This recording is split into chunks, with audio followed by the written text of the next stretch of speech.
CM Yogi Adityanath ने greater Noida के दादरी में सम्राट मिहिर भोज की प्रतिमा का अनावरण किया।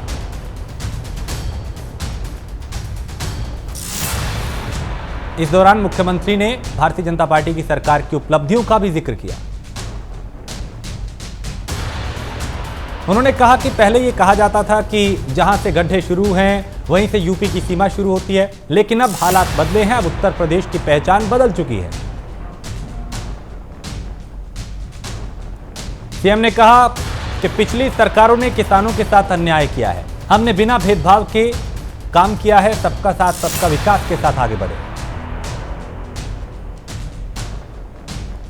लखनऊ में समाजवादी पार्टी का यूथ ब्रिगेड कार्यालय का समापन जो कार्यक्रम था, माफ कीजिएगा, वो चल रहा था, वो खत्म हो चुका है। इस दौरान भारी संख्या में समाजवादी पार्टी के कार्यकर्ता मौजूद रहे।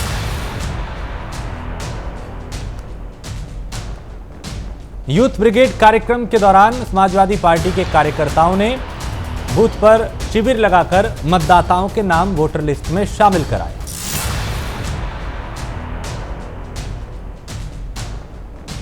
बीएसपी ने विधानसभा चुनाव को लेकर उम्मीदवारों के नाम को अंतिम रूप देने की प्रक्रिया शुरू कर दी है।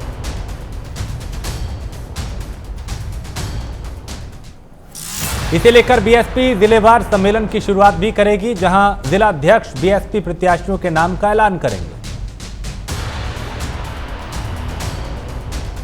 हालांकि बीएसपी सुप्रीमो मायावती ने उम्मीदवारों के नाम पर अंतिम मोहर वो लगाएंगी और जिलों में सम्मेलन करके नामों की घोषणा होगी। यूपी में विधानसभा चुनाव को लेकर सियासी गतिविधियां तेज हो चुकी हैं और इसी कड़ी में एमआईएम के चीफ असदुद्दीन ओवैसी ने शिवपाल यादव से मुलाकात की।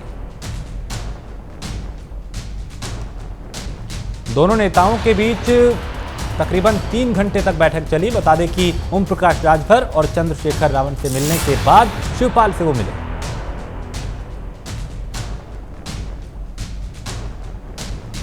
और वहीं शिवपाल यादव से मुलाकात के बाद ओवैसी ने कहा कि यूपी में छोटे दल मिलकर भागीदारी संकल्प मोर्चा बनाएंगे।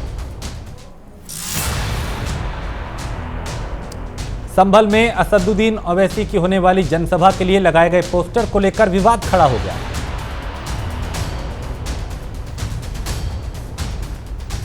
ओवैसी की जनसभा के लिए लगे पोस्टर में संभल को गाजियों की धरती बताया गया है, जिसे लेकर बीजेपी ने कड़ा ऐतराज जताया।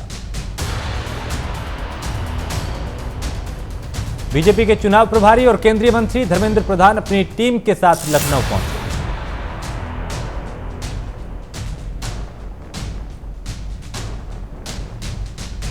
और धर्मेंद्र प्रधान का यह दौरा उत्तर प्रदेश के चुनाव को लेकर बीजेपी के लिए काफी अहम माना जा रहा है।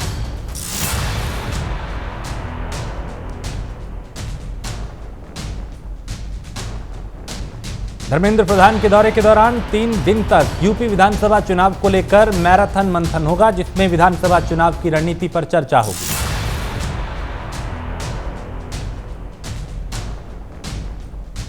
उत्तराखंड कांग्रेस के प्रदेश अध्यक्ष गणेश गोदियाल ने बीजेपी के जन आशीर्वाद यात्रा पर सवाल उठाए। गोदियाल ने कहा कि बीजेपी को प्रायश्चित यात्रा निकालनी चाहिए।